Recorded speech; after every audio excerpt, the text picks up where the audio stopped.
Hello everyone! Welcome to my YouTube channel. It's me, Dyna, Tolentino. So please subscribe my YouTube channel. So ang pag-uusapan po natin ngayon is about senior citizen pension from MSWD. So madali na naman po yun. Mag-apply lang po kayo sa inyong LGU, MSWD or yung tinatawag natin dito sa OSCA. Yun po yung Office Senior Citizen Affairs. Punta lang po kayo sa inyong LGU. Then, punta po kayo sa MSWD. Then, hanapin niyo po dun yung OSCA President. So, madali lang po mag-apply ng tinatawag natin Senior Citizen Social Pension.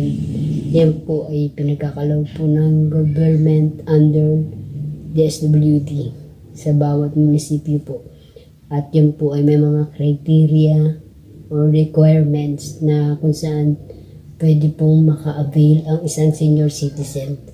So, kailangan po, pasok po kayo sa kanilang requirements and criteria. So, panoorin niyo po itong video ito. Yung social pension loan. Alam niyo po ba kung paano tayo makakuha ng mga senior citizen ng social pension loan? Meron po silang tinatawag na criteria. Yung pong criteria ang tinatawag is, eto po siya, physically or with disability. Ibig sabihin, no, isang senior citizen na may karamdaman ay siya po ay pwedeng nakalahok sa senior citizen social pension. Then yung number 2 natin is without pension in SS, DSIS, or any source of pension with the government and private agency.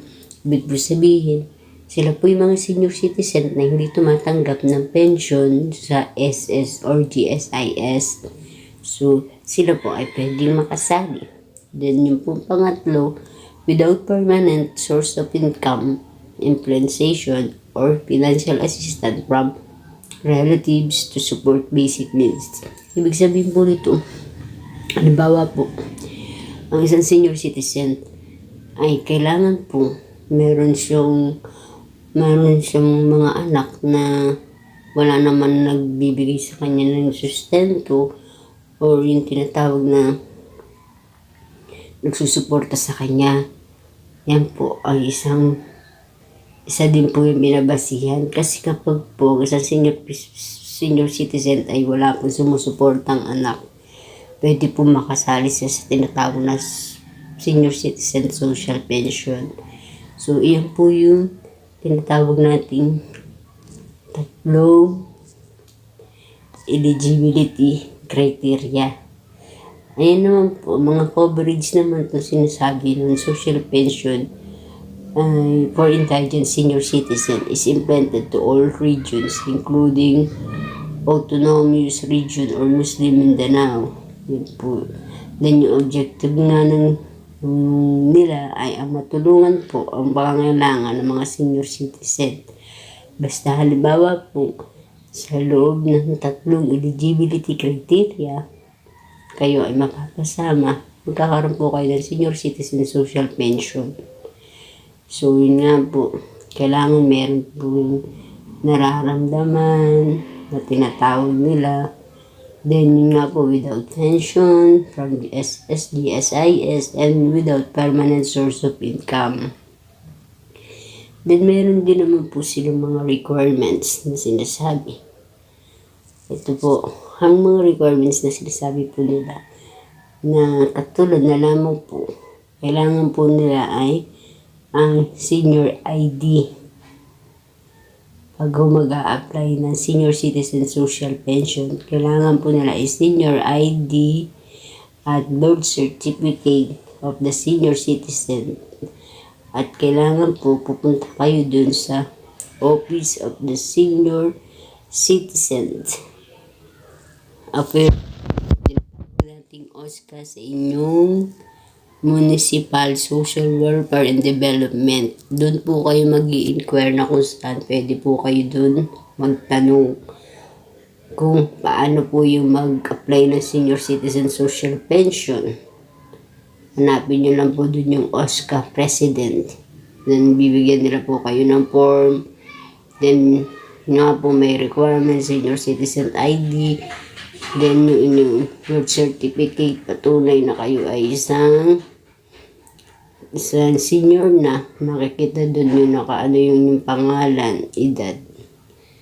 Doon lang po kayo pupunta na kung saan po kayong munisipyo nakatira.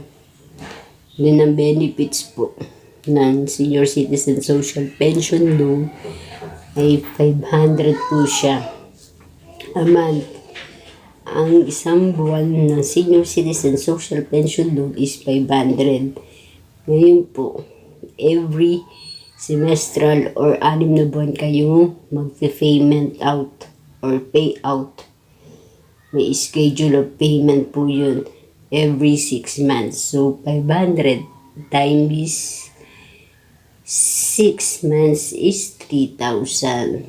So, ang makukuha po ninyo kada semester is 3,000. Yun po.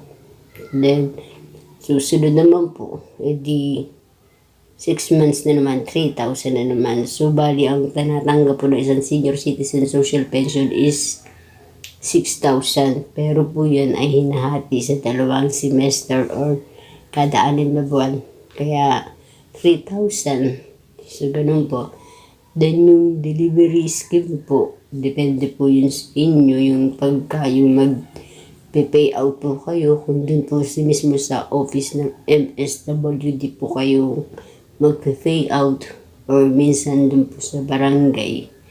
Depende na po yun kung paano po yung pag mag-pay out kayo. May schedule po yan.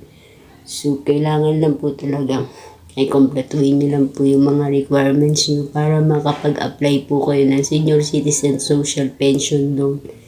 Lahat lang po ng kailangan ay ibigay nyo po, ipasa nyo po sa inyong OSCA President dun po sa Municipal Social Welfare Development. So, ganun lang po kadali. So, yun lang po ang paano mag-apply ng senior citizen social pension loan. So, thank you po. Sana po may natutunan kayo sa tinuro kong video na kung paano po ba makakuha ng social pension ang isang senior citizen. So, subscribe nyo lang po ako, Dyna Tolentino po, and God bless po.